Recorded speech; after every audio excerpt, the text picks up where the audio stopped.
তোমরা সবাই কেমন আশা করি তোমরা ভালো আছো। আমিও খুব খুব ভালো আছি। দেখো আজকে কী মাছ নিয়ে এসেছি, দেখো ইলিশ মাছ। তো দেখতেই পাচ্ছ মাছটা কত বড়ো, কিন্তু তোমাদের আমি গোটা নিয়ে দেখাতে পারি। আমি কেটে নিয়ে এসেছি, এখন বাজার থেকে নিয়ে আসলাম মাছটা। বিকালে বাজারে গিয়েছিলাম। দেখো মাছটা কীরকম বড়ো, কোনো মাছ দেখতে পাচ্ছ মাছটা পুরো ডিম ভর্তি মাছ। দেখো মাছগুলো, দেখো এই মাছ এনেছি। তারপরে মোরলা মাছ আছে, মোরলা মাছগুলো সুন্দর করে এনেছি, বাছি কেটে নিয়ে এসছি একদম। আর কাতলা মাছের মাথা আছে, ঠিক আছে। দেখো কচুর শাক আছে, কচুর শাকটা আমি কেটে নিয়ে ইলিশ মাছের মাথা দিয়ে কচুর শাকটা করবো। ছোলা দেবো না, তোমার দাদা ভাই খেতে পারে না, কচুর শাক ছোলা খেতে পারি না।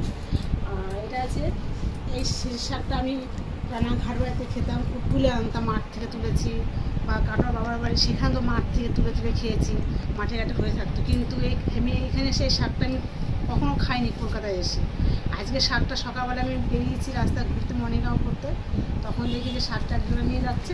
তখন শাকটাকে কেউ বলে শেষি শাক, কেউ বলে শান্তি শাক, কিন্তু রানাঘাটের ওখানে সব লোকেরা বলে শান্তি শাক, আর আমরা বলি শেষি শাক চিনি, জল সেচি বলে। শাকটা খেতে ভালো লাগে। আর এই দেখো লিচু এনেছি বাজার থেকে, এই কটা লিচু এনেছি 150 টাকা করে, আর আমাদের গাছ ছিল লিচু। আর এই আম কটা নিয়ে এসছি, আম কটা।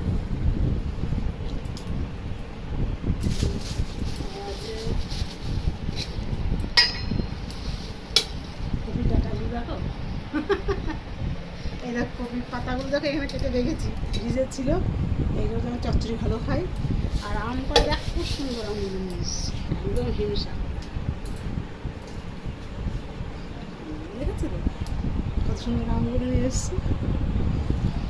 ভালো লাগলে লাইক করবে, শেয়ার করবে, কমেন্ট করবে, সাবস্ক্রাইবটা করতে ভুলবে না। রাখি বন্ধুরা, টাটা।